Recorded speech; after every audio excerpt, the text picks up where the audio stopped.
This is the Surly Grognards for October 1st, 2019. This is Peter Bowman, and as always, I'm joined by my good friend and co host, Eric Carlson. How are you doing tonight, Eric? I'm doing all right. Excellent. So, tonight we are going to be doing a campaign brainstorming thing because we really didn't have a topic we felt like covering that it's one of those, Right. one of our classic, oh yeah, it's like 6:30. We should probably figure out if we're going to do a show or not tonight. Yeah, we should. It's Tuesday. We should do that thing. Yeah.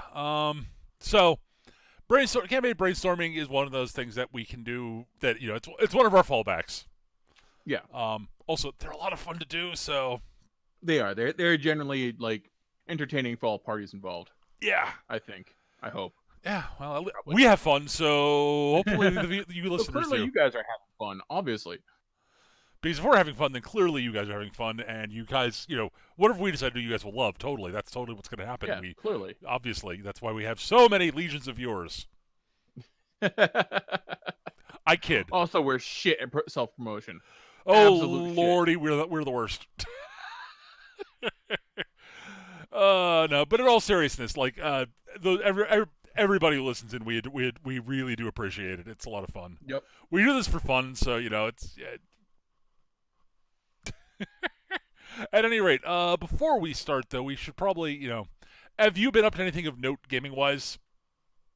Not a lot. I helped someone play test a Gorka Morka scenario for a con they're going to Oh, cool. this weekend. And I forgot just how much ridiculous fun Gorka Morka is. Well, I mean, it's Mad Max with Space Orcs. I mean, yeah, I mean, it's like the ongoing chases between trucks as guys leap back and forth, knocking each other off, Yep. left and right. The running guys over, things ramming into each other and exploding. It's just a lot of fun. Well, the rules are clunky as all hell, but it doesn't mean it's not a lot of fun. So Games Workshop, you're saying. Yes. Yeah. It's Early Games Workshop. Yeah. It's God. It's late 90s, early 2000s Games Workshop. Yeah. I mean, it's very specifically the sort of when we said it's Mad Max, it's not like it is not the part of Mad Max where we're talking about like Max himself and the people he's helping. No, we're talking about like Lord Humongous and his boys, except they're space it's Lord orcs. Humongous and Morkin Joe having a fight. Except they're space Lord orcs. Humongous and Morkin Joe. Let's be honest here. Yeah. And Morkin Joe's actually a good name for one. Yes. I'm actually converting up, or have been converting up a weird boy that I'm calling him Morkin Joe because he's wearing a gas mask. Nice. But yeah, cool. That sounds fun. And the D&D game that Mike Penalt came out of nowhere and said, "I'm going to run a D&D game for you on your Monday crew." You are? Okay, awesome. Actually got off the ground yesterday, which Nice. is awesome. It was pretty much just getting the characters together and figuring out which of the dozen plot threads we're going to pick up. Cool. Because Mike was very much, I'm just going to here's a fuck ton of plot threads. Pick one. That's not a bad way to do things. I have done that before, Mm-hmm. and I have occasionally regretted it. And occasionally my players have regretted it when they've chosen the one that really got them in far further over their head than they really wanted to. Yeah, we picked the one that involved a circle of druids watching up dead on shore right before a ritual they're supposed to do. And we're like, that could be really bad for everyone involved. We should investigate that instead of the possibly abandoned village filled with warp stone, or the wizard who seems to be making everyone in this freehold sick so he can buy their farms. And we'll go deal with the tomb of the frozen king. That sounds cheery. Oh yeah.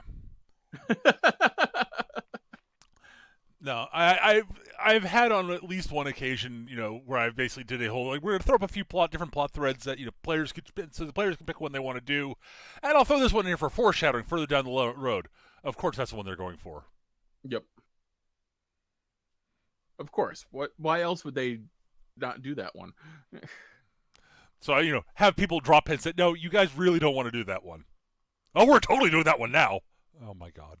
Oh, son of a bitch. So yeah, that was the campaign which the party was in over their head the entire time. And they generally came out ahead because they were lunatics.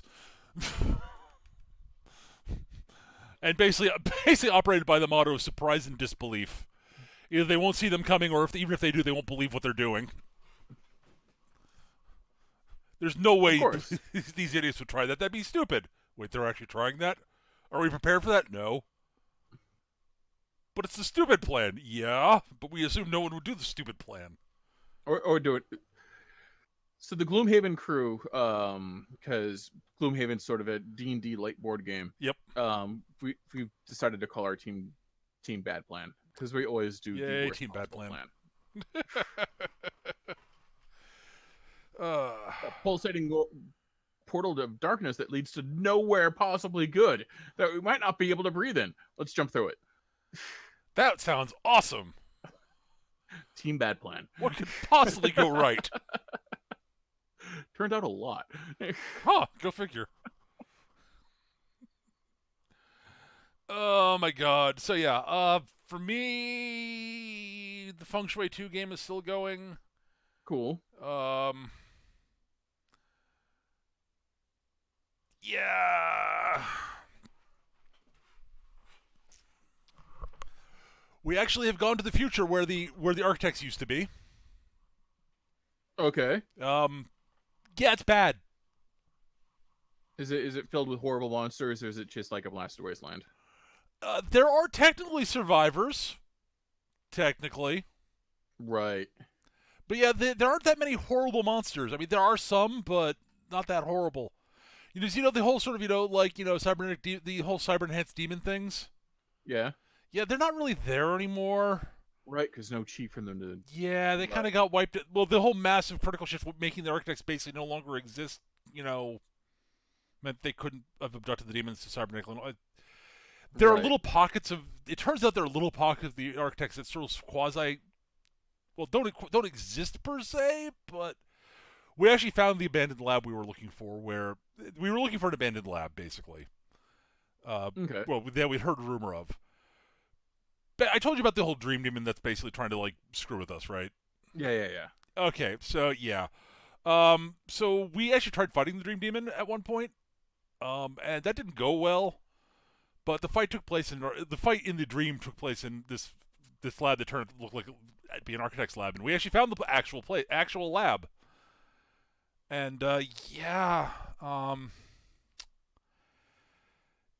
so Forgotten Dawn, turns out the architects had actually captured it and were attempting to use the demon as a way to control, by using its ability to influence things through their dreams as a way to control wayward and disobedient soldiers and troops and such. Mm. And it went really badly, and it escaped. It developed the ability to basically, leap between subjects, and it's all bad. Sounds like a party. Yeah. So we found out about all this stuff. We actually were able to influence the lab and get a bunch of research data on this. We're like, okay, this is all very useful. And then some of the actual very few surviving troops that were sort of quasi-tied to the architects showed up to beat us up. Basically, the security for the building, effectively. Right. Including one lone super soldier, one of the Char revenants, which are basically dead bodies that have been cybernetically enhanced and permanently on fire, and are very angry. Oh, cool. And a bunch of cyborg plasma troopers. Oh, and a few. Party. Yeah, it was. Oh, it was a good little fight. Was there cake? There was fire. There was fire. Cyber zombies. There was fire. There was a lot of fire and guns and pain. Well, we managed to pull it off, but it was not. Yeah. So yeah, and now we're off to raid the library of the King of the Fire Pagoda to get more information of Forgotten Dawn. So we actually have a chance of maybe beating him and survive, and actually driving him out of our brains. Cool. But yeah, we're gonna go rob the King of the Fire Pagoda because that's gonna go well. I don't say anything could possibly go wrong. It'll be fine. He's only one of the four most powerful sorcerers to have ever lived. Yeah, it'll be fine. It'll be great. Yeah, we're not doomed. It's gonna be very moist. Yeah. Humidity is gonna be off the scale. It's just just be aware. Make sure you hydrate. Yeah. At any rate, so that's what's going on in the feng shui game. It's usual feng shui madness. Right. Oh, we also end up way in the future briefly. So when we went to the portal to go to the future, apparently we got sucked through a quantum tunnel into further into the future than we thought was possible. Okay. Up on like a Lagrange colony. Oh. All right. Yeah, apparently there were people who Were actually they building Sakus? No, they were not building Zaku's. Bullshit. They were attempting to build quantum gates between the colonies and such, so they could actually go back down to Earth safely and see what the hell's going on down there, because Earth was apparently a blasted wasteland. Ah. But it wasn't the blasted wasteland that we were aware of. They were talking about gamma radiation and shit like that, or not gamma, but radiation and such. I wasn't sure if it was gamma. Basically, apparently, a nuclear war happened on Earth in their timeline. Okay. Yeah, things are weird. So maybe it is Mad Max down there. Maybe. I don't know. They can't land. But yeah, They can land. It's just that their landers immediately get scrapped for parts by mutants. All I know is that they were trying. They basically are just sort of dicking about up in orbit, and yeah. So basically, there were people who were up in orbit, and then bad shit happened on Earth, and they're like, "Well, we survived." Apparently, nothing on the surface did. Yay! Yeah. But yeah, they were very confused. We're like, no, we're actually from the past. Also, it's very corporate, shall we say? Gotcha. Yeah, there aren't so much governments as corporations. That honestly makes sense. Yeah. But yeah, the lead scientist, that was in the lab when we came out, we came through the portal into this laboratory that had been attacked by a rival corporation, basically. And the dude, there's one scientist we actually found, and he's like, "Oh, thank you for helping." I was like, "Wait, you guys aren't security?" We're like, "No." When are we? And he's like, "What do you mean, when are you?"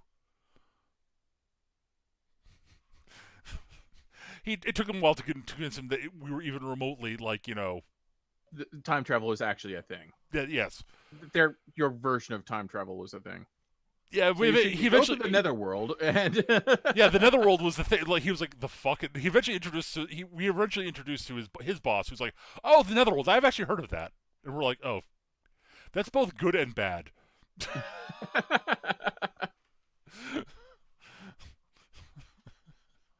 So yeah, feng shui continues feng shuiing, even if it's not the system I prefer, the version of the system I prefer, I should say. Right. As I said, feng shui 2 has things about it that I do like, but at any rate, so tonight, I think that's it in terms of. Yeah, I talked about my things. You talked about your things. I think we're good. Let's talk about the thing that we're supposed to be here for. Yes. So, we're gonna do another campaign brainstorming thing because as I said, it's a great thing for us to do when we're low on ideas for a show. I was thinking we would do something a little bit different than we usually do. Basically, I'm thinking. Okay, so first off, I'm thinking fantasy, which is not unusual for us. Right. I think a significant portion of the brainstorming things we've done have been fantasy for what I like to call obvious reasons. There's a lot of stuff out there for fantasy, like systems that you can made for fantasy. But I was thinking maybe we do something a little bit low fantasy-ish. Mm. Because we've done mostly high fantasy. Let's be real. Sure, because high fantasy is fun and lets you do crazy things. But there's something to be said about low fantasy too. But I'm thinking that that there should be something as an undercurrent underneath that the players are not aware of, at least the players are not aware of at first. That makes it different and weird. Mm. So it could be that it's a low fantasy world, but it's actually on the ruins of a high tech civilization, or it's a low fantasy world where the magic's gone away, but it's slowly ebbing back. Or it could be a low fantasy world that's actually post-apocalyptic modern world, like 1,000 years later. Well, yeah, that sort of yeah, exactly. Things like that. No, Those are wait, Shannara did that. Never mind. what? The whole like Shannara Chronicles did that. Oh I yeah, just remembered. that's true. They did, didn't they? It's been a Yeah, long we while can since I've ignore read that. that. Never mind. Long enough since I've read any of those books. I don't think I've read any of them. I've just heard a lot about them. So so yeah, those are the ones. So I guess the first question is: do we want to touch on the which do we want to touch on first? Is the thing is the sort of the established sort of low fantasy setting that we're going to talk about, or do we want to talk about the underlying? I think we should actually set up the basic framework for what the actual world is, Yeah, that's sort of my instinct. and then we hit what is the curveball. Yeah. All right, so we've got a fairly typical. All right, so we're talking sort of quasi medieval type setting for the most part. As a general, I mean that's what most low fantasy games are, or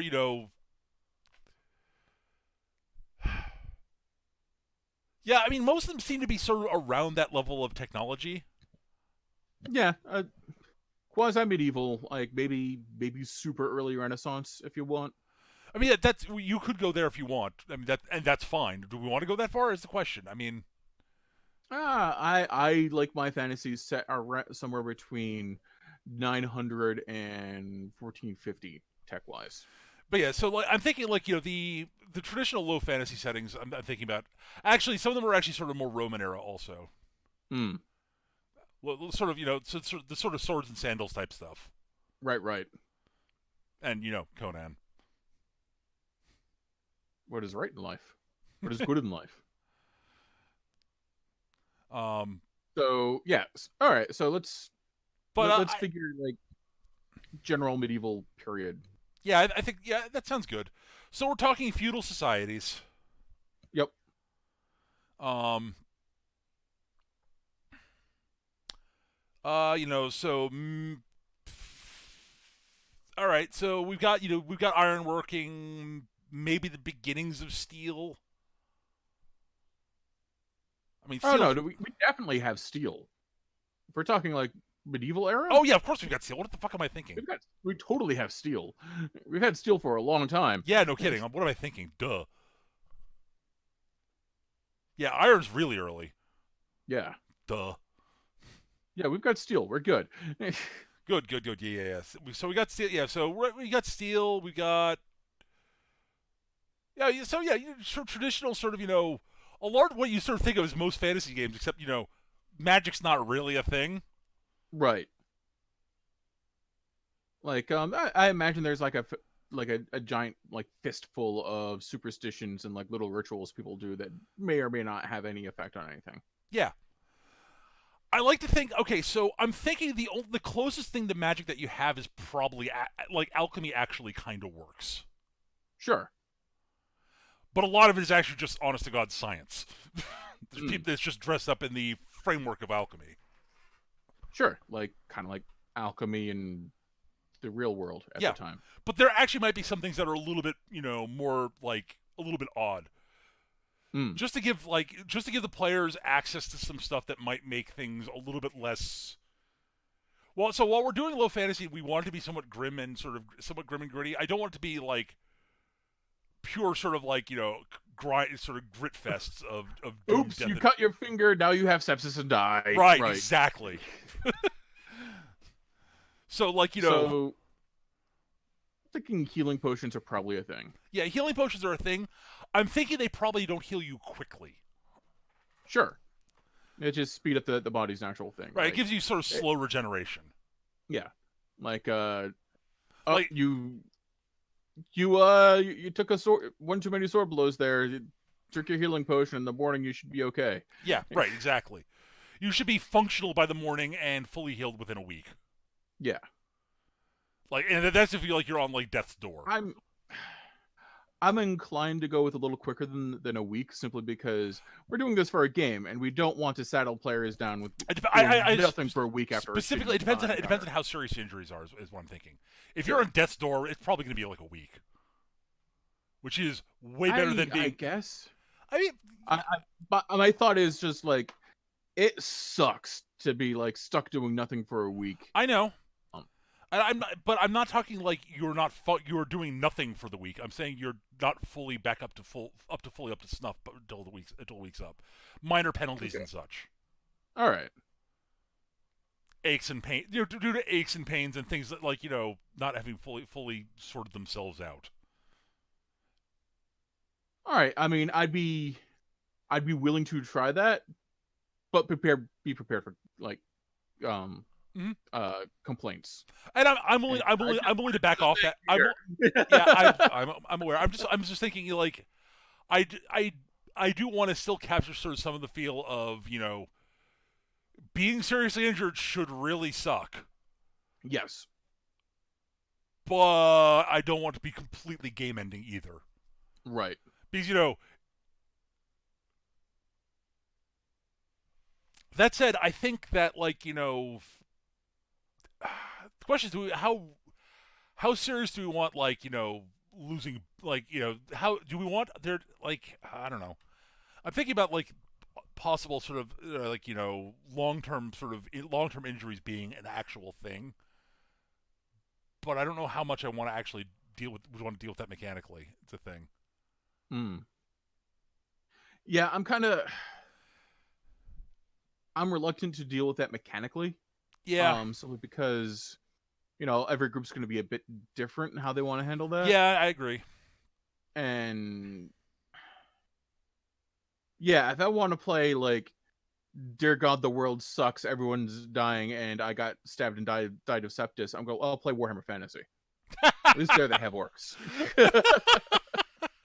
And even then, they have actual magic. Yes. Um. Ooh. Actually, I thought of a way to actually deal with the would deal with these sort of long term effects of being of healing and such. Something along the lines of like the way the Star Trek Adventures game and possibly the Fate handles the idea of like complications. Yes. So you have like a complication that you have the injured complication that you have to deal with for like a week until it's actually fully resolved. I like that. That works. And that could be, and then that's up to the players and the game masters to define exactly what that means for the particular game. Yep. No, I like that. I like that a lot, actually. There we go. It's a thing that the GM or the player can draw on to make for extra drama and or experience. Right, exactly. Like if you're in the middle of a fight, it's like, okay, well, if, like with Fate, the I have to deal with a complication in this fight right now, so I get extra drama dice or whatever you want to call them. All right, cool, done. Yeah. There we go. But you can have I still have little baby arms, so I can't swing as well. I'm dealing Oh, Deadpool. All right, so yeah, we got healing potions and such, and probably flask of Greek fire type stuff that people because duh. So I would definitely say that alchemist would be a combat profession. And if you don't believe that alchemist would be a combat profession, you have not played Iron Kingdoms. This is true. I have, and I played an alchemist, and it was goddamn fun. Alchemists are lots of fun in IK. Oh my god, they are the. So, for those who don't know, I don't know if anybody remembered me. I do want to mention this characters because I love the idea, just conceptually, of the alchemist bounty hunter. Yeah. I loved him. He was so much. It was just such a wonderful, silly, weird concept. And he worked so well in that group too. Oh my god, yes. Just like I could make fire bombs, or I could make smoke bombs, so the two cutthroats murder everything. Yeah, I was not anywhere near the most dangerous person in that group, but without me, the group didn't actually work properly. The group actually disintegrated. Yeah. You're like an old school D&D cleric, is what you were. Kinda, except more. It's a lot more fun. Yeah. I was not the walking Band-Aid. Yeah. Oh, second edition D&D. Oh, old D&D clerics. I'm so sorry. Yeah.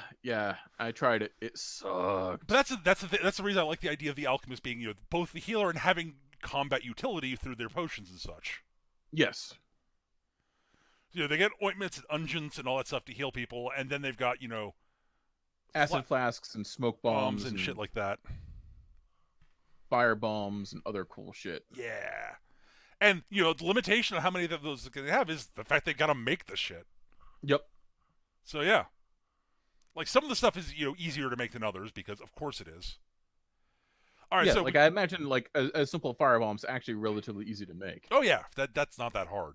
Or a smoke bomb. But a simple firebomb is a glass flask, a flammable liquid, and something to light on fire to stick in there as a fuse. Yes. Then you huck it, it breaks, and whoomph. Well, if you want to do some sort of progressive acid damage that reduces their defenses, that's a lot more difficult. Oh God, yeah, right, exactly. Oh, yeah, and it's basic and chemistry. Entirely possible. These are both basic chemistry. Literally, one of them is literally a Molotov cocktail. I mean, yes. This is my crazy mystical firebomb. Dude, that's a flask with that's a glass flask with kerosene and a cloth in it that you light on fire. Mystical awesome. firebomb. Huck. Yeah, but it sticks to people. Other people don't make it so it sticks to things. So you added soap? Shut up! How'd you learn my secret? See if I'll give you a healing potion tomorrow. No. It's really cool. No, it's awesome. It's cool. Mine burns green, so you added copper to it? Shut up!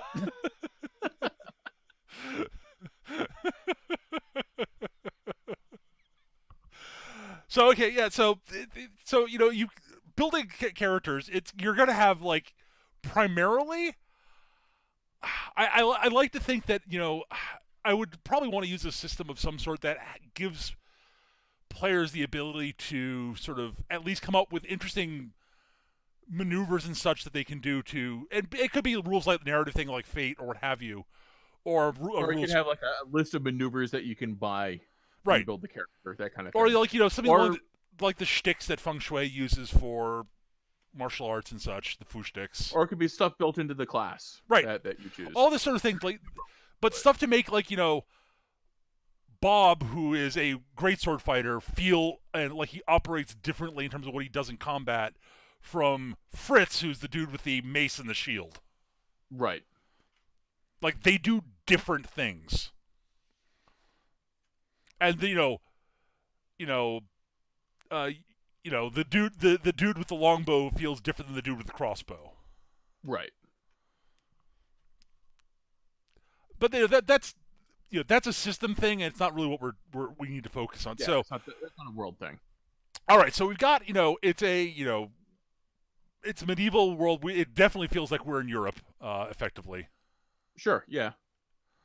I could see the alchemist thing working pretty well in most of Asia also. Oh yeah, the alchemist thing you basically plug and play, to be totally honest.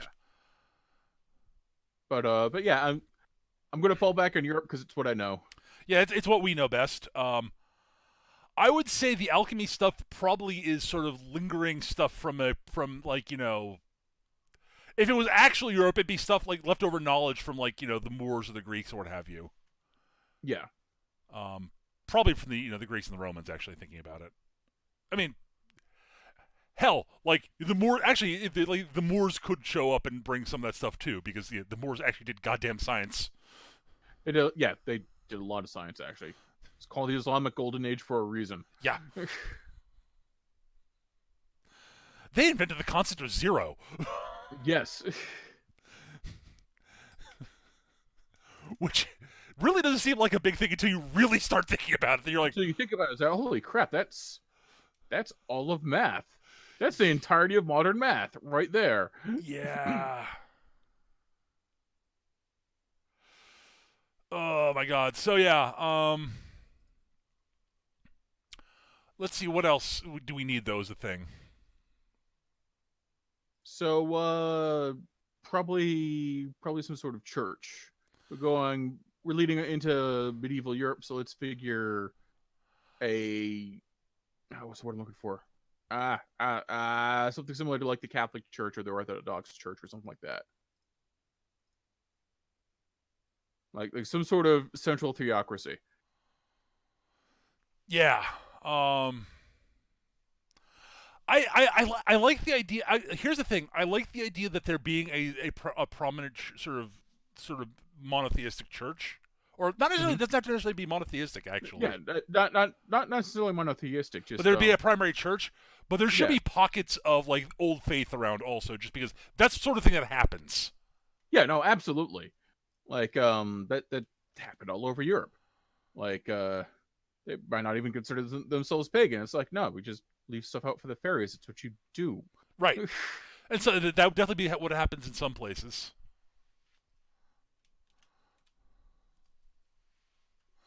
And in other places it might not. It might be different.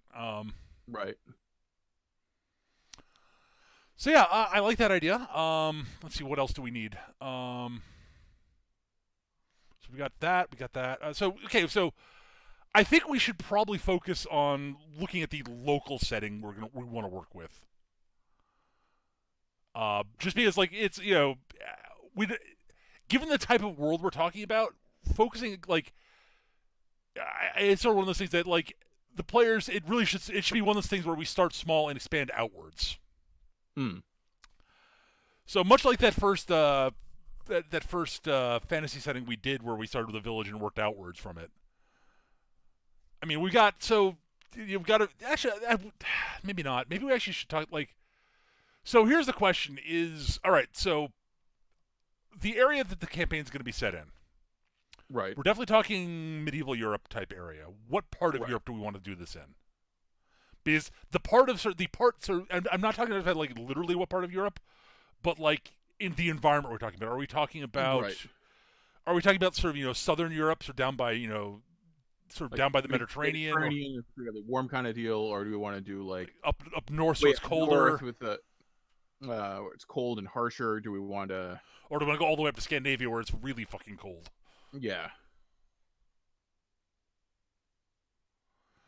And if we go, and if we're doing sort of correlates to what's going on with what on an actual in our Europe there, where we pick also will determine like like what previous cultures were around that have been since fallen by the wayside to a degree. Hmm. Or do we want to have those? Is the question. Um, Well, let me. I mean, I I'll mean, be we could honest. do. If we're talking about stuff that we want to build mythology from for the old stuff that's sort of still around, the stuff that I think both of us know best is almost certainly would be Northern Europe, possibly Yeah. up into like Scandinavia, especially. Yeah. Absolutely. I was going to suggest more Mediterraneans because we haven't done a lot of shit there. And that's fine if we want to go down there. I mean, we know that we both know the Greek and Roman gods. Yeah. We know Greek and Roman mythology to a degree, just not actually probably about as well as we know. At least for me, about as well as I know. Um, Yeah. That I mean, Norse mythology I had to seek out on my own. Like Greek and Roman mythology got hammered into me like as a small child. So because of the Enlightenment. yep. So yeah, I'm just thinking like we haven't done anything like Mediterranean. Sure. Let's go Mediterranean. Mediterranean. I like Yeah. that. So that means we've got we'll have elements of leftovers from possibly something akin to the Romans, Yep. possibly some stuff from the Greeks, possibly some stuff from like the Moors and such. Yep. So we got a sort of this sort of like so the not the Moors the Persians actually. Yep. Maybe some stuff from across the sea with the Egyptians Yeah. and like the equivalent of North Africa. Yeah, we got. It's actually a nice sort of melting pot of different cultures that you can actually have bumping into each other, which makes for interesting Yeah. stuff. All right, so that's cool. So okay, I think we definitely want to have. I think we definitely want there to be a previous cultures that have sort of fallen by the wayside. Sure. Yeah. Absolutely. That sounds great. Also gives us a chance to do like a Venice type city. Sure. Oh God. Because Ooh. you want political intrigue, go to Venice. Yeah. Oh wow. Yeah. Actually, that's the other nice thing is that means that like this is sort of the area. This is sort of the part of the world where like it enables us to it like again we're sticking sort of to rough analogs to this area. Like science is like actual like was a thing in the past, and therefore it might still be like we've had regression in that way. Mm. But yeah, I like that idea. I like that idea. So science is I like that. So like alchemy is like I like the idea that alchemists are considered batshit crazy lunatics, but aren't like considered like they aren't. It's not like it's heretical or wrong. Right. It's just like no, they just play with shit that explodes. Yeah, it's like They're daft. I'm reminded of the bit from one of the Discworld books where they go to the alchemist guild and they're trying to make new cue balls, but they keep on exploding. Yes. Like the Alchemist Guild is built, the walls of the Alchemist Guild are thick and solid, but the roof is very thin. Yes. Like, why is this built to withstand a siege? It's not built to withstand a siege. It's built to boom that. This way the walls don't fall over. The roof gets blown off, but that's easy to fix now because it's light and easy to repair. I see. Also, it's not flammable because that's a stupid idea. That's a stupid idea. Well, I mean, flammable roofs are, they're more dangerous. But why that? Oh, wait a minute. Everything you people do explodes. Not everything. Not just everything that matters, honestly. All right, so we have our alchemists in not Venice. Yep, I do. I love the idea of yes, alchemists are respected, but everyone is like, they're feared, but not for the reasons you think you would be feared. They're feared because they're daft. Anyone who does this stuff is crazy, obviously. I mean, they're useful, so we don't want to say yeah. It's like they're not necessarily respected, but they're not burned on the street as heretics. It's a respectable profession in the same way, like, I don't know. I can't think of a good analog. Well, I mean, the big thing is that the alchemist is likely to blow themselves up, but they're also but the local alchemist is also the guy who's gonna treat who's gonna have the concoction to deal with an infection or something like that. Yep. Everybody wants an alchemist in town. They just don't want them next to them. No. You want the alchemist set up on the edge of town, so that when something explodes, it doesn't set fire to the tavern. Yes.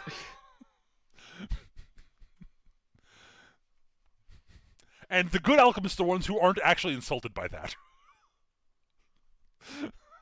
It's like, oh yeah, no, I don't want to set the tavern on fire. Are you daft? It's ridiculous. Where would I go to get my alcohol? I need it for drinking and other things. The tavern is where I can get the most pure alcohol. Yeah, they have a distillery. I could do it myself, but it's expensive and it's just a big pain in the ass and has a tendency to explode. And I got enough stuff that explodes. Dude, I could just go buy a bottle of ouzo and filter it. I mean, yes, pure alcohol is better, but for a lot of the stuff I need, that'll do. All right, so we have not Venice and all right. So here's the question: do we want the main pantheon? Do we want the main church to be monotheistic or polytheistic? I'm leaning towards polytheistic, just to be different. I always go towards polytheistic because it allows just for more choice for the players. All right, and I think I like the idea that you have a central church and it's polytheistic, but there are a bloody fuck ton of gods. Okay, here's the thing. I think that if there's going to be a central church, a polytheistic one, I think that the pantheon should probably be fairly hierarchistic, though. Sure, you have your high gods and you have a fuck ton of small gods. Absolutely, no, I love that. Yes, every house, small gods. There are household gods even, Yeah, just all over the place. The church it's not unusual to have a priest or warrior or something dedicated to the Bob, the god of banana peels. Yeah, no, totally. Really absurd here, but yeah. All right, so here's the question. So we've got this pantheon. We've got a hierarchical pantheon, right? So we've got the high gods and the low gods. And I want to say that.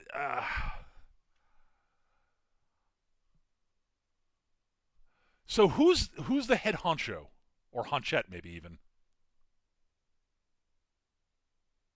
Seeing as it's medieval Europe, I'm thinking like there's probably a like a king, a god king kind of deal.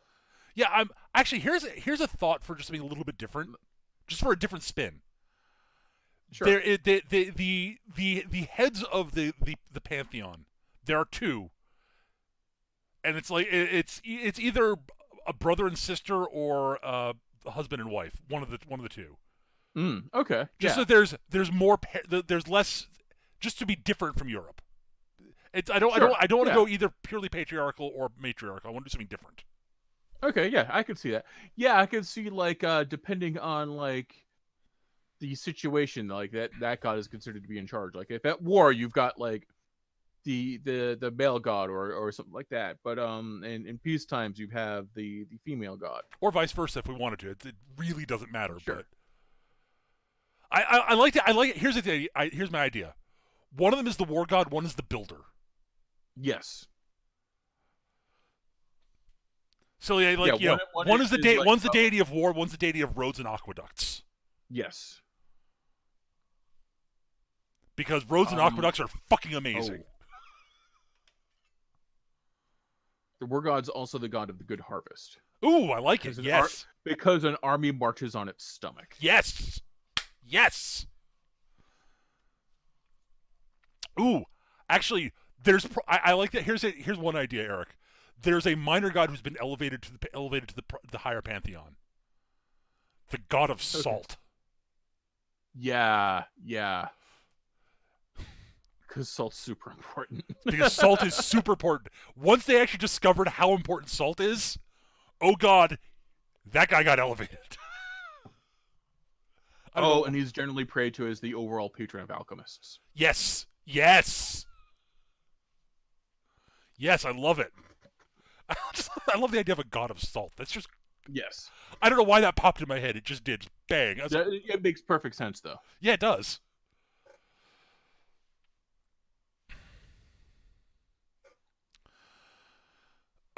So yeah, okay, cool. We got that.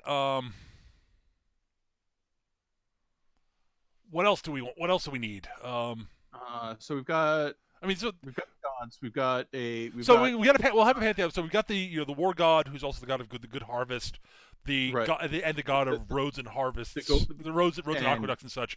And there are roads, aqueducts, travel, and the hearth. Yes, Because no matter how far you go, you always want to go home again. yes, yes. I like that. That's great.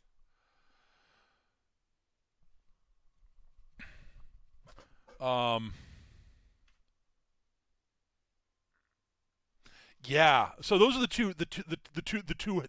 head honcho and the head honchette. Yes. I'm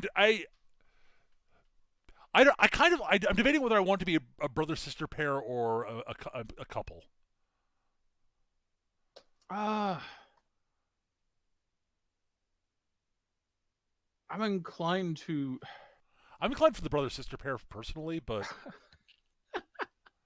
Well, seeing as we've got the whole Greek pantheon there, why not both? kind of trying to avoid that.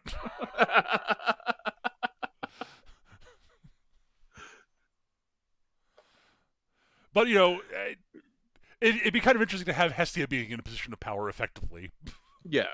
as opposed to Hera.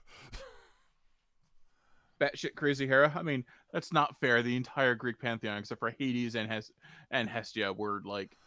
And Hephaestus. And Hephaestus, yeah. Everyone else is batshit crazy. Pretty much, yeah. Those are Entirety like, of Greek oh mythology god, boils down we're to- actually related to these people, aren't we? Yeah. Oh.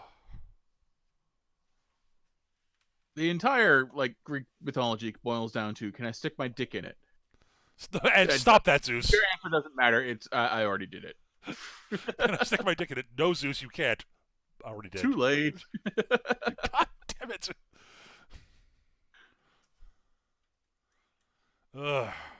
At any rate, We don't have to dive too deeply into the deities, Yeah. but we've got like the reason I want to establish whether it's a brother sister or what have you is just to basically look at I like the idea I like the idea of the brother and sister, but I also like the idea of it being a couple and have that be sort of the sort of way as an example for the way society is run, Mm. so that like there is a you know so like that's how the the king and queen run. Let's see. So the king and queen are considered equals also generally Okay. because again I'm thinking outside the box for most fantasy games. Yeah, we can do that. We can have kings and queens be co-rulers, I mean, it like and all the clearly. dysfunction that will come with that. Oh, sure, there will be times when that's a terrible idea. There are going to be a lot of times that's a terrible idea, and that's perfect for your political campaign. Yeah, totally. No. Of course, like that's the way. Like it's like most cultures. Like the king and queen are totally equals, and in some places it's a yes. And currently and in our current political situation, we want the queen in charge because we're not at war or what have you. Right. And like actually, I like the idea that yeah okay. So yes, this person is actually in charge because they're the one we need in charge right now. Mm. And in some places they're scheming against each other, and in some places they're not, but they probably should be, because one of them should be in charge, and they're probably countries where it's like, yeah, we really should have one of them be more in charge than the other because the two of them trying to split things equally is not helping things. Nothing is getting done. Nothing is getting done. It's a pain in the ass. Jesus Christ. Oh God, they have to agree on what they're doing, and they can't agree on anything. No. Why did two of you get married? Political reasons. Fuck. That's the answer. Always political reasons. They're nobles. As a general rule of thumb, yeah. Because my father and her mother thought that this was a brilliant political marriage would ensure our families would be in charge of things for generations to come. Okay. Yeah, we didn't actually drop the marriage contracts. They didn't drop the marriage contracts intelligently, so we're kind of screwed. And assassination attempts. No, yeah, no, it's cool. So, what is the big scary thing in the background you're thinking about? okay, so what is the big twist is the question. Yes. Yeah. I'm thinking my first initial thought was some sort of when I first started sort of proposing this, I was thinking it was there's an undercurrent of like there was it was once upon a time a more technological world. Okay. Either like our modern day or either maybe even a sci-fi setting or what have you. But I'm leaning towards magic was a much bigger thing once upon a time and it went away. That's kind of where I want to go with this, honestly. I like the idea of like the gods never left, but the fairies did, and now they're coming back. Yeah, no, that's entirely what I'm thinking. Yeah. Is that eventually, like, Yeah. the magic is slowly coming back. And magic is coming back, and it starts with the fairies. God help you. God's help you. It stays with just the fairies. So, here's the next thing. Is I like the idea of there being like ancient ruins that people like go exploring for like lost artifacts and such, Mm-hmm. and those being actual artifacts that actually do like being something like the artifacts you find there are some of the very few examples of things that are actually magical items. Yeah. Yeah. So like there are reasons like it's the classic sort of like it's a thing players could go do is. Hey, look! There's a dungeon. It's totally not a dungeon crawl. It's a dungeon crawl. A dungeon crawl. And also, it being used to being a fantasy world means that you can have some weird monsters out there. Oh, absolutely. But I am also thinking we should probably stick with either just humans or humans and maybe one or two other I like the idea of it like being humans and maybe like orcs and dwarves and nothing else Okay. I was until afraid the you're gonna Fae say come back. elves. Yeah. No, no. I was gonna say. I was afraid you're gonna say elves, and elves are absolutely a Fae thing. Oh no Elves and no. goblins are a Fae thing. Elves and goblins are Fae. Yeah, totally, I agree. No. Yeah. You're completely right. That was where I was going. Is like you've got like the like you've got like the nomadic like the orcs sort of filled the Mongol role. Yeah. They're like the Mongols or the Cossacks or what have you. Yeah, right, the Cossacks. I like the Cossacks actually. Well, the Mongols. They're the sort You of know more. what? No one does enough with the Cossacks. Let's do Cossacks. I agree, but they're sort of like they are they're nomadic. Um, they're often raiders, but not always. They're the best horsemen in the world. They're they're often used as mercenaries. They are prized mercenaries. They're like they're they're the mercenaries everyone wants to hire. Yes. Just make sure you fucking pay them. Oh yeah, like the Cossacks. Yeah, right. If you pay them and you actually pay them, they will live. They'll fulfill the contract to the letter. If you don't pay them, they'll burn your city to the ground. They'll make sure to point out to everyone else why not paying them is a terrible idea. I like the idea that it's actually a point of pride for orc warbanners to have trophies, generally body parts taken from people that didn't pay them. Yes, I like it. Like, it's a point of pride to see like a pair of hands or a mummified head or something hanging from a war banner. I like the idea of like especially it's being especially true of banners that have like really old ones and nothing new for a long time. Yes, because that means they made their point and no one fucks with them. Exactly. Like a war banner should have very old trophies from non-payment on there. But if they got something new, that means they probably fucked up somewhere and weren't paying attention. Yeah, they have to put it on there because it's a point of fucking pride. Yeah, it's what is done. Yes. And again, it's a way to make sure people know, no, we don't fuck around. Right.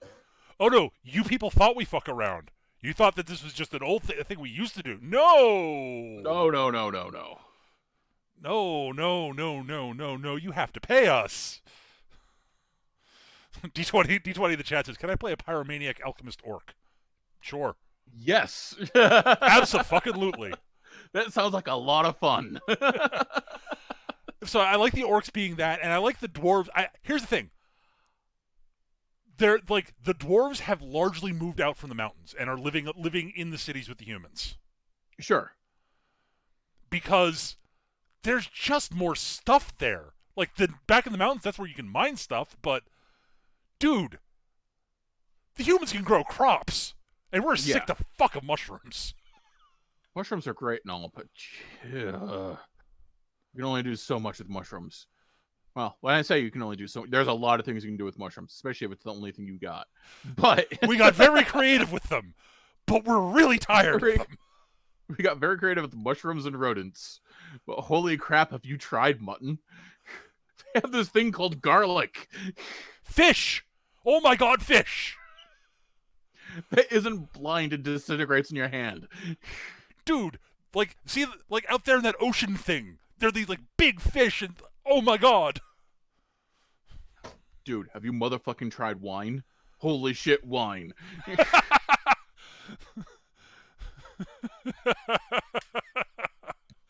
No, dude, you don't understand. They distill that shit.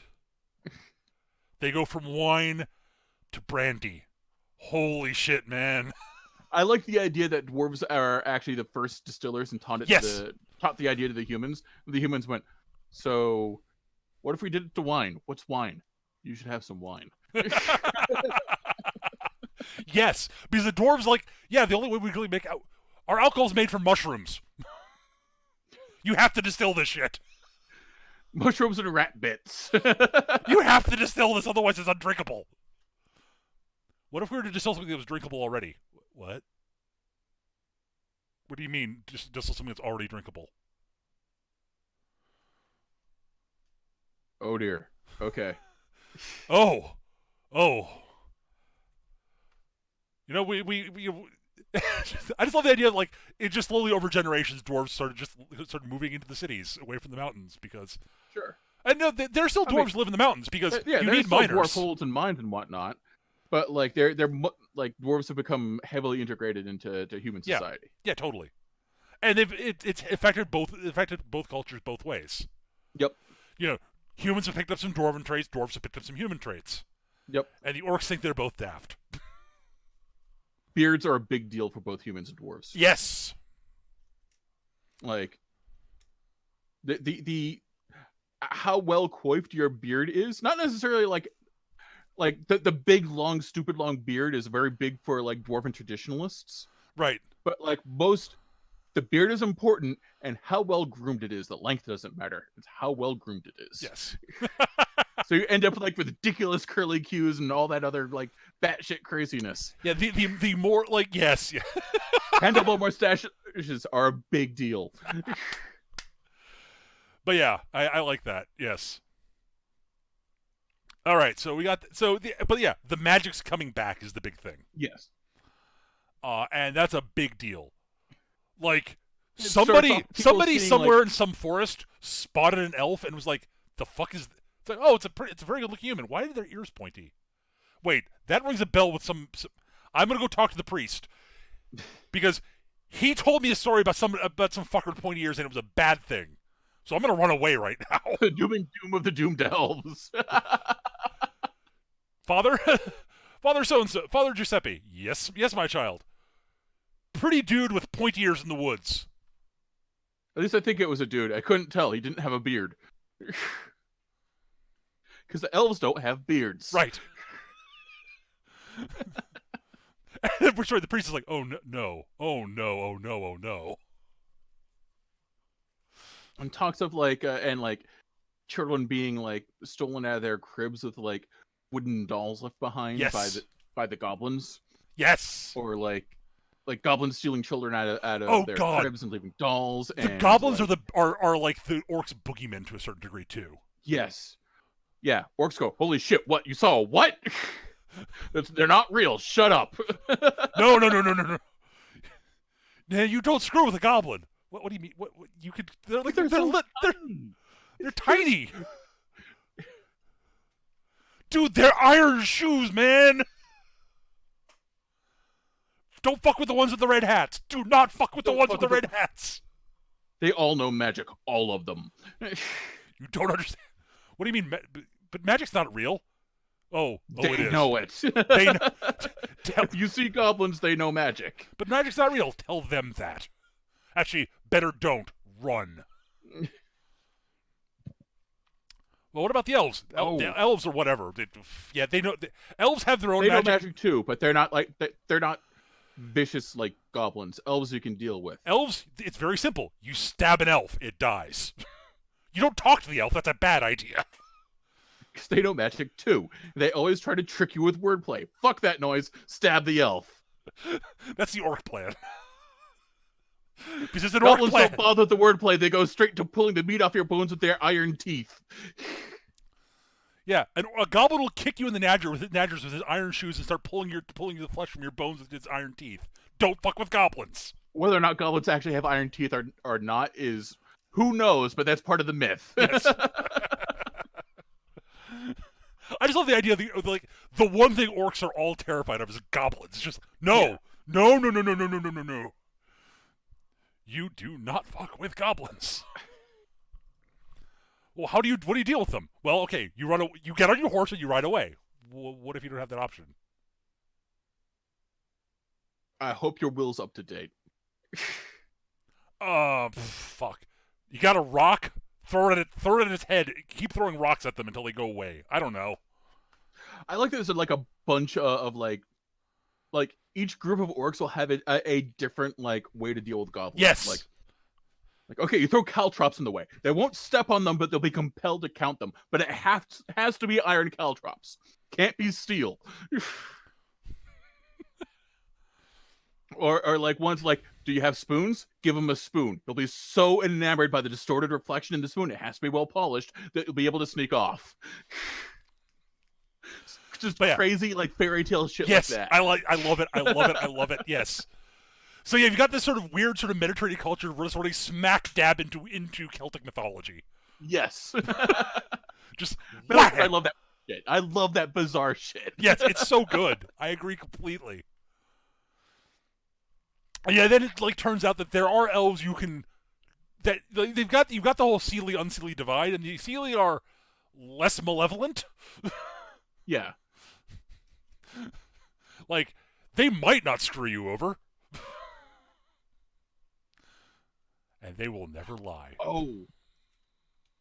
And you have nice goblins. They're really just goblins that are really good at like putting on makeup and using illusion magic to trick you. And that's where you get like your Rumpelstiltskin type stories. Right? Yes. Yes. Absolutely. Yes. Yes. I like that. Yeah. They're the Yeah, they're the goblins that people think aren't goblins at first. Yeah, they're like gnomes or some other shit. No, they're goblins in disguise. It's like, oh, that's just a gnome. They're harmless. No, gnomes aren't real. Gnomes aren't real. Goblins are. Run away. Who knows if gnomes are actually real? But the orcs are convinced that they're not. They're actually just goblins. Yes. And so the dwarves and humans are like well, I mean, they're the goblin mythology. Like the goblin mythology, it's like we don't have a lot of goblin stuff in mythology on goblins. We have a lot of stuff on the elves. Because apparently the elves like fucking with both the humans and the dwarves. The dwarves have stuff on the elves. Oh, yeah. They have stuff on the elves. Oh, I think the Book of Grudges should be a thing. Yes, but it's reserved for elves. Yes. So it's like the elves start coming back, and like some like wizened old patriarch like pulls out this big ancient tome, like bound in iron. Like yes, it's like so like the whispers of the elves return gets back to the mountains, and like a group of old dwarves just come marching out from the mountains to the cities, and each of them carries a single tome, an iron-bound tome with like in old dwarven runic letters, and they just like they present them to the king and say, "Read." I like the idea that these books of grudges are so old that they're actually made entirely out of metal. Yes, just that dwarves are really good at crafting metal, so that the pages turn like paper. Yes. But I love the idea of like an ancient dwarf presenting like to the monarchs of one of the major country the campaign's taking place in, like the Book of Grudges just say, "Read." Yes, and be prepared. You will want to raise your armies, but we won't necessarily have to go to war with them. Read. You will have to go to war with them. Eventually, you will have to go to war with them. Just to get them to respect you at all. Otherwise, they will keep screwing with you. Because I like the idea that they're very much like the elves are very much like the Sheet. Like they will, like your average elf is pretty much Puck from Midsummer Night's Dream. Right. He's there to fuck with you and thinks it's a lot of fun. And the degree to which he's a dick is entirely dependent on the individual elf. Right. Goblins are just vicious motherfuckers. Yeah, oh yeah, totally.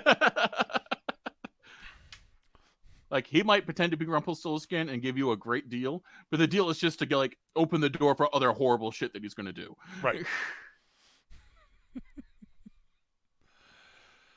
So yeah, after the elves, the early parts of the campaign is literally just sort of doing adventuring stuff, fighting weird monsters, exploring lost ruins and such, recovering small ancient artifacts, and then the elves and the goblins start showing up, and eventually you have to go quest to find an ancient goblin slaying sword or something like that. Because, shit like Glamdring and Orcrist exists. Yes. You have to go find, here, Eric, here's an idea. Okay. The thing that both goblins and elves are actually vulnerable to, it's not like cold iron or anything like that. It is an actual, they are magical, it is magical blades that have earned a name. Yeah. And it's got they have to have earned a name. something famous enough to have and steeped in enough legend Yes. to have legends of its own. Right. Like, yeah, you can kill an elf or a goblin with a normal sword, but they're not vulnerable to it. Yeah, it takes a lot of work, But and they actually might just come strike. back because they didn't But do a good enough job. right. But like, they're actually vulnerable to the legends. I like. I think that's just a Yeah, weird idea. I think that's a really cool idea. That's just weird, man, but awesome. That's the sort of shit that pops up in fairy tales. Is the thing. Yeah, no, exactly. Like it has to have a name, and it has to have earned the name. You can't just call your sword like. I call you Elf Slayer. Yeah. Have you slayed? How many elves have you slayed with a sword? Well, I just bought it, so none. That's not how that works. So like, I love the idea of like, you know, branching. I wield Elf Slayer. I will destroy you, Elf. Oh God, Elf Slayer. Wait, I don't know I don't that remember legend. anything about Elf. Do you remember anything about Elf Slayer? Ah, stab! Ow, that hurt. That's not a real. Catch on fire! What the hell? Oh, you motherfucker! You had me worried for a minute there. But I thought you were vulnerable to named weapons. Oh. No. You have to have earned the name, and the sword has to be magical to begin with, dude. Seriously, come on. You know what I really love? The idea of just the idea of like someone like taking like an ordinary sword and like through the village like instilling the idea that it's a magic weapon and that it has a name and everything. So he has to go and deal with the elf or the goblin, and he stabs the dude and realizes it's not an actual legendary weapon. It's like, it was very clever. I actually heard those stories you were spreading around. You're my new special friend. Oh no. Which is particularly terrifying with a goblin because that means he's not going to kill you. He might kill everyone around you to see how you react. But he's way too interested to see what you do next. What clever bullshit you come up with next.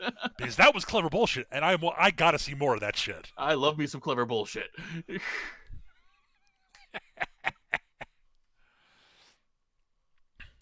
Oh God! Also is interested in seeing more clever bullshit, but like either one, it doesn't matter. The idea is now you have a nemesis who doesn't want to kill you, just wants to put you in terrible situations to see how you get out of them. Yes.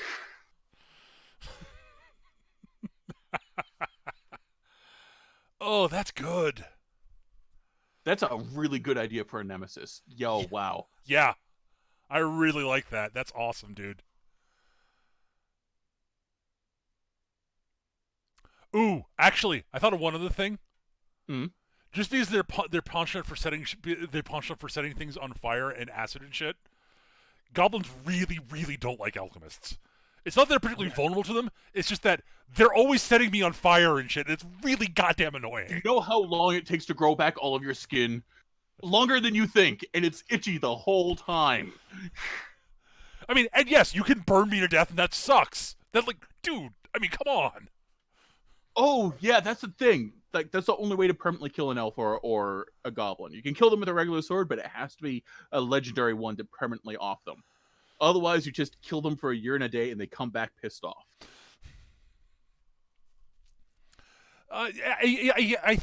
Usually a year and a day for in most situations. I would definitely agree. Yeah. I'm just falling back on a year and a day because year and a day's a great. It's a great number. I like it. It's good. Yeah. No, I'm not arguing that. I'm thinking that like there are precautions you take there are ways to extend it. Sure, there are ways to extend it, and if you do it badly, it's less than that. Oh yeah, totally. Like, you know, for an elf, like for an elf, like if you do that and it's not a legendary sword, like okay, I need to extend the period of time. Well, okay, cut off his head and bury it at the crossroads, and then dismember the body and throw each limb into a different river. That'll extend the time it takes him to get himself back together.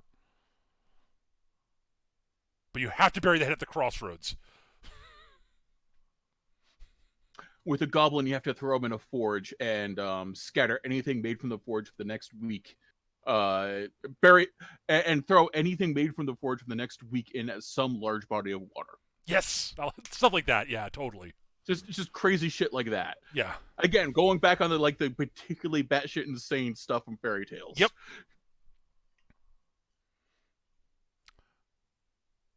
I I also really like the idea that forward like to it. Yeah. a lot of the classic mythological monsters are really just people misunderstanding either an elf or a goblin. Yes. Like a vampire is just an elf. Is actually just an elf. Yeah. Oh. And towards the end of the campaign, that's when the really bad shit starts showing Right, up. like yeah, if players have not found a way to deal with things or make things better, like that's when you find out that the Fae and the goblins and elves, they're not the real problem. Yeah.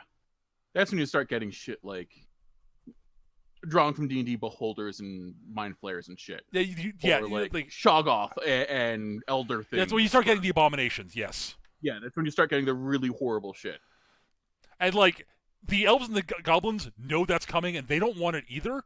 But they are constitutionally incapable of working with with the mortals. Right. They just keep getting distracted by their more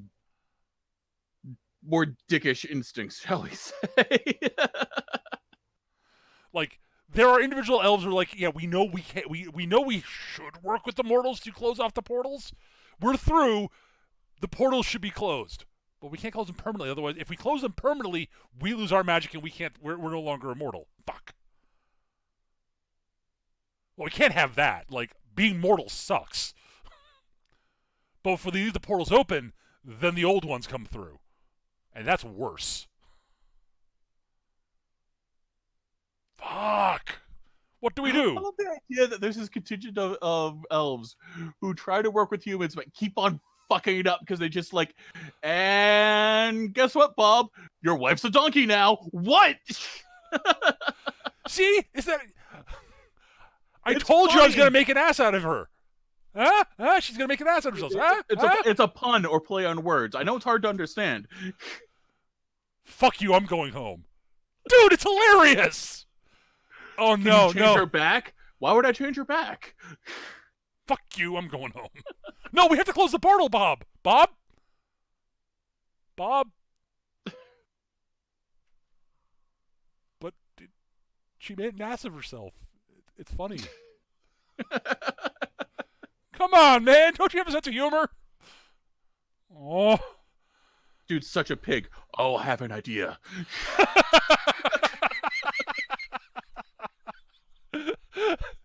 Oh God, I love the idea that like there's the other elf there's just looking at him like, and he's like, what? Dude, we needed him to actually close the portal. Well, come on, you turned the last one to a rabbit. Well, he was scared all the time. Dude, she made an ass of herself. Come on. Okay, it's a good one, I admit, but we really have to actually like set our sense of humor aside to actually get the job done for once. I don't even know you anymore, Chuck. Dude, do you want the... Oh God, there comes a mind flare. Well, great, we let a mind flare through. What are we gonna do now? Maybe we sick it on that village of humans over there, and then while it's distracted, Maybe we sick the ass on it? Give him a full moon? Just stop. Just stop. Just stop.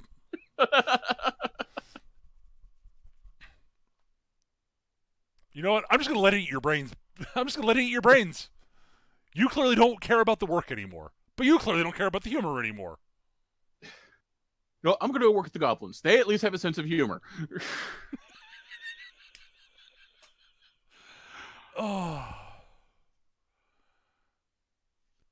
So, I also love the idea that like for a late period campaign, you could have like a player character elf who is desperately trying to make things better, but can't, keeps on fucking up. Like one of his like bad conditions is always just like fucks with the other player mark. Yeah, like dude. Yeah. Here's the thing. The reason that the elves and it literally is a permanent like negative condition for both elves and goblins. Yes. And it's like effectively like their curse. It's not like actually a curse, but or maybe it is. It's no, it's not a curse. It's their sort of touch of madness from gaining their power for the ancient ones. I like it. Oh. It's the price they paid. Yeah, it's a way of sustaining themselves. Yes. If they don't do it, they'll wither away and lose Right, their exactly. magic. Like the magic that keeps them immortal doesn't work without their act without some touch of madness. Right. And for the way it's manifested with the elves with the elves it's this perverse humor, and with the goblins it's their sadistic nature or what have you. Yes. So like the elves can't help themselves. And yeah, I like that. Yes, but like it means that like you can have a mostly functional elf party member in a later stage campaign where they won't outshine everybody. Yeah. It's just you're basically playing Bender bending Rodriguez. And like most of the time you're actually helpful, but things will like and it's possible the party can plan around you screwing them over and actually achieve things. It's like, yeah, no, we know you were going to screw us over in the situation, which is why we actually set you up so you could screw that bit of the plan over, not the part not the part of the plan we didn't tell you about. Oh, that's good. Guys, I am both touched and infuriated. But you know what? That was really clever, and I gotta appreciate that. Ugh. You know, I'd be more pissed off if it didn't actually, like, you know, actually stop the world from ending. So, you know, I guess good job. So I'd be more pissed off. So I won't kill you tonight. In fact, I probably won't kill you. But, you know, don't sleep for the next few days. Hey, you want some wine? No, we don't want any of your wine. Or accept anything from an elf.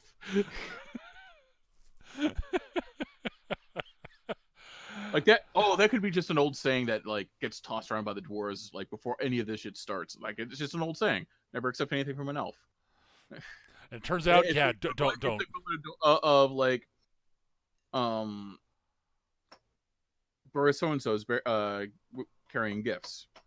Like, don't accept gifts from elves. Yeah. Basically, a way of like buyer beware kind of deal.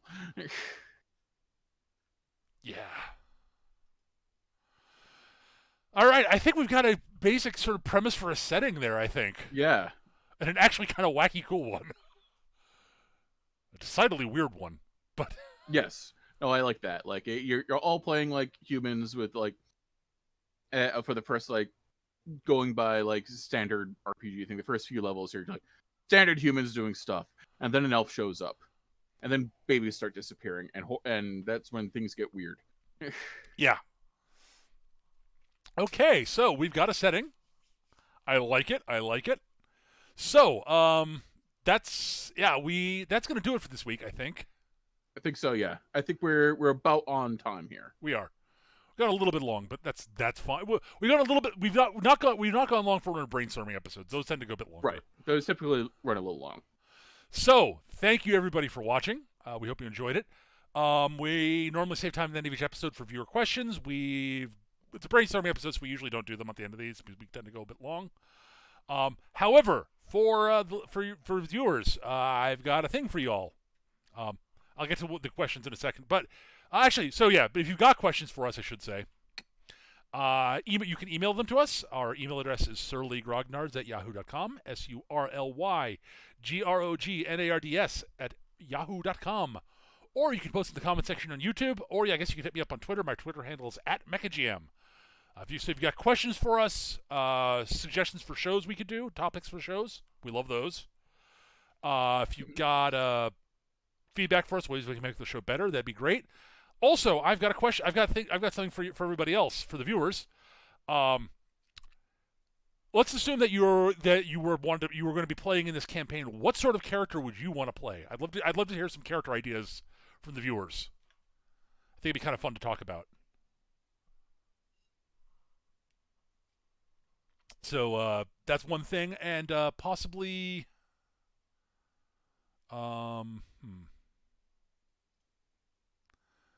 any other ideas, Eric? Not off the top of my head.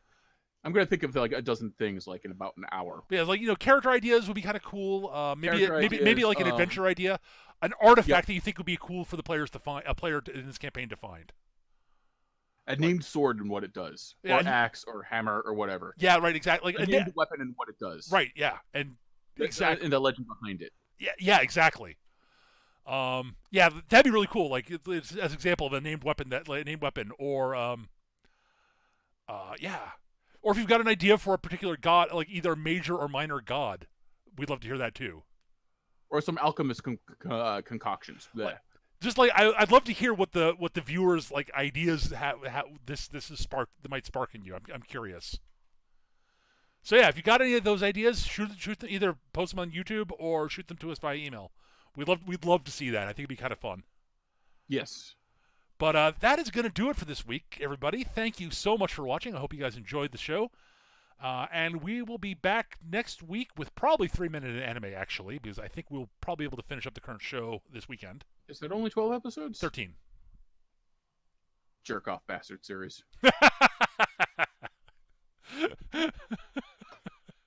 But that's going to do it for this week, folks. Thank you so much for watching, and we'll see you guys next time. Take care, everybody. Have a great rest of your week. Bye, everybody. Bye, humans.